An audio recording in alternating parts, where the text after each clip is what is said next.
It is not Egyptology because the name of the civilization was not Egypt. It's a Greek word, Aegyptos. It comes from a contraction that they Hegepetos. Hegepetos comes from the term, ancient Commission term, Het-ka-peta.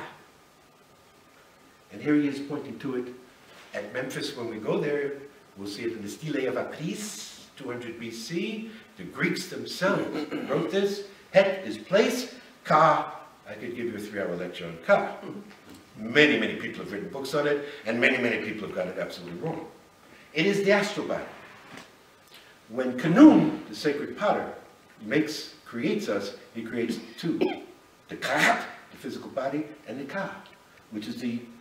Hakim actually defined it as physical projection of the soul. Okay? Ptah, another thing we could go on forever, but it's a letter. So we just say for now a creator God, or a principle. So what is this saying? It is saying this is the place where Ptah manifested. That's all. And that was only Memphis, Muhammad's hometown, which in the ancient term was Menefer, which can be translated as the generation of harmony or the harmony of fertility. Both are correct. So, you say it's only one site. What was the country? Kemet. Only written, of course, as we know, glyphs are only written in consonants. The vowels are hidden, like in Hebrew. Exactly the same. But I spell it K-H-E-M-I-T. It was just me. You can spell it K-E-M-I-T, K-E-M-E-T. It's okay. It's the pronunciation that Hakim said was so much more important. The sound, not the spelling. So, it meant the Black Land. And there it is, folks. We'll see it in the fields, rarely. When Satyen Raja asked Hakim in 2008, where does Kemet come from? Oh, it is written. And more than that, it was passed down orally. So that's it. And this place signed ahead always means place. Village, town, city. So, of course, one of the ancient Arabic terms for Egypt is alchemy. That's where the word alchemy comes from. What alchemy was the arts and sciences of ancient Kemet. So, we say we don't teach Egyptology. Of course, we teach chematology. And that's what it is. But Egyptology is our foundation. So, the basic teachings he gave us. So, to set up a principle, we have a foundation. And the foundations of chematology are the 5 stages of the sun. The movement the sun makes daily across the sky also represents stages in our consciousness development and stages in prehistory. So, let's do the 5 stages quickly. Khepri, scarab beetle, known as the driller. Why? We'll explain. It represents the dawn, the beginning of consciousness coming up. Why it's called the driller? The scarab beetle, which is hermaphrodite, both male and female. It lays its eggs. It rolls up a ball of dung, usually camel dung these days, whatever it was in those days, drills in it, puts the egg in it, and rolls the ball in front of it. So that when the young one is born, it immediately has a food supply. What's waste for one is food for another. That's the law of nature. So, they saw it as the driller. But more important, in pushing the little ball of dung in front of it, they saw it like raising the ball of sun in the morning, at dawn.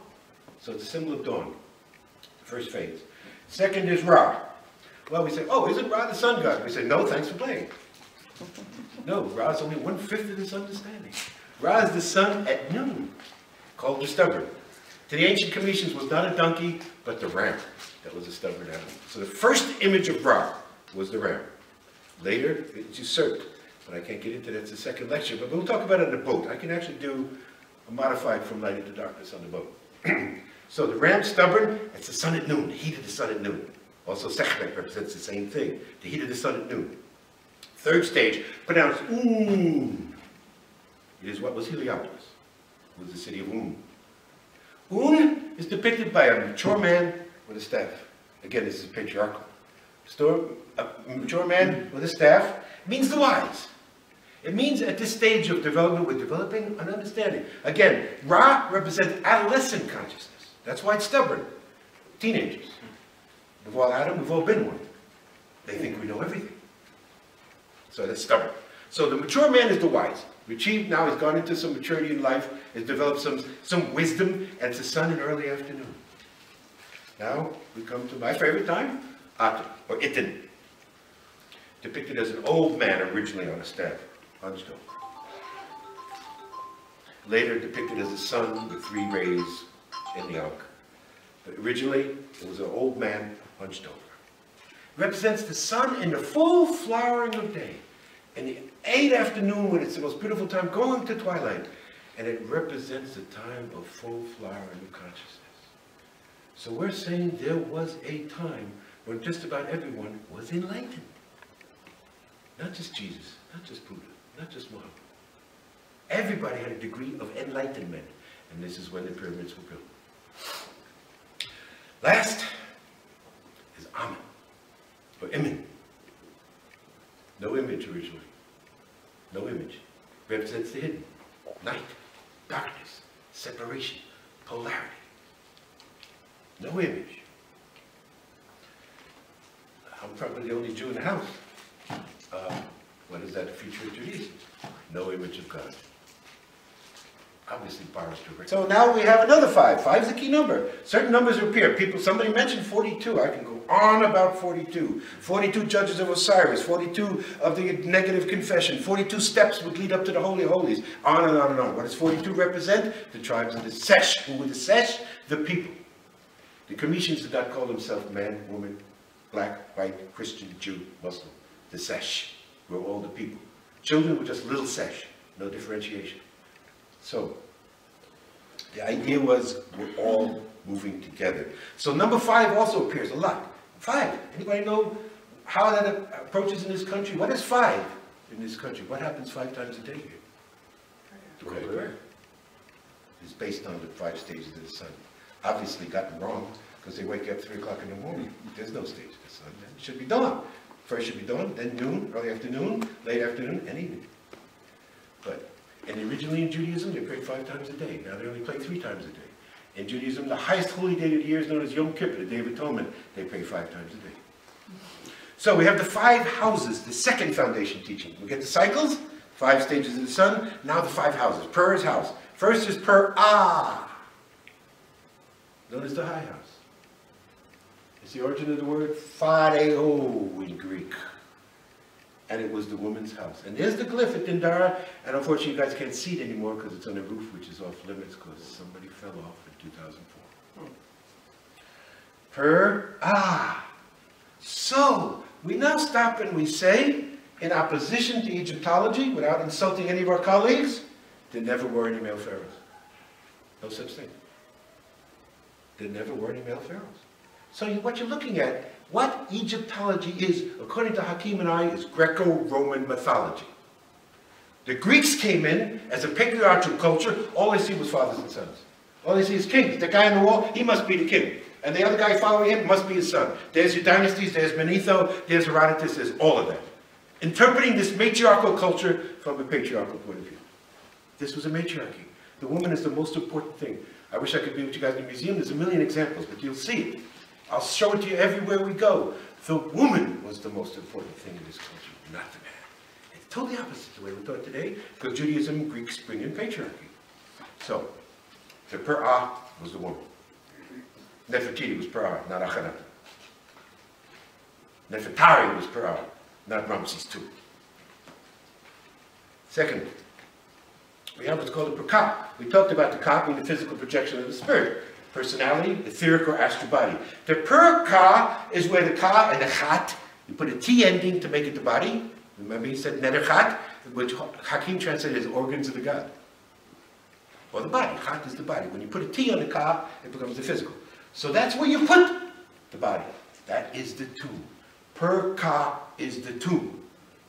Per-Ba, Yosef is mentioned, Ba is spirit or soul. We prefer spirit to soul. That's the second book.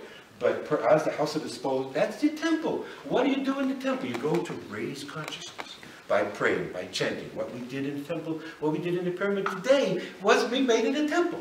We have turned, well, I have to get to the next one to go back, but we have turned pyramids into temples. Because we go in and we chant, we meditate, and we raise our consciousness. That's what they did. And there's the Per-Neter, and there's the Per-Ba. We'll show them on the walls when we see them. Now, this is great. In 1999, Hakim had only given me 4. So I have this on video, you all can see this. We're out at Dashur, where we were today. We're sitting down, and Hakim wants to go over the 5 pers with me. He goes, okay, Per-Ka, Per-Ba, per netter, and he goes, I said, Stephen, I said, Papa, you never told me. Maybe it's the hidden one. And he laughed. We found it on that trip at Edfu. The per word. The house of the wise men. In Commission, word was great. Word was great. So a master or a great teacher would call it word. I always called Hakim my word. So, that's the house of the wise men. This was a section of the temple, and we can see this at Edfu, but we're not going to Edfu. But there's other places that show that there were certain sections of the Perba, the temple, that were the teaching area. Where the esoteric wisdom, the glyphs there, the special glyphs, hidden away from only but the high priests, the high initiates. So that's the, that's the first university. That's where it began, in the temples of Egypt. Last is the most important to misunderstanding, per netre. Netre, as Papa would say. House of the pyramid. Now, we got this wrong originally, and people came down on my case, because Hakim would say nature is the Greek word. So per netre came nature. And somebody, of course, Greek speakers would say to me, no, physis is nature in Greek, where we get physics. Okay. But the Greeks came in and pronounced netter, nature. In fact, Budge wrote it that way, nature. The Latins, Romans coming in behind them, saw that nature, natura, nature. That's where nature comes from. So it is the house of nature. Aspect of creation, divine principle sense is what netter means. Netter does not mean God in Commissions. It is a divine principle. Hakim blessed us with his teaching that we are innately born with 360 senses. 180 we label feminine, 180 we label masculine. Always polarity. These are your netters. They were not deity to the Commissions. They were an aspect of the whole, a principle of creation. The greatest person who first elucidated this was the hero of John Anthony West, R.A. Schwala de Lubitsch.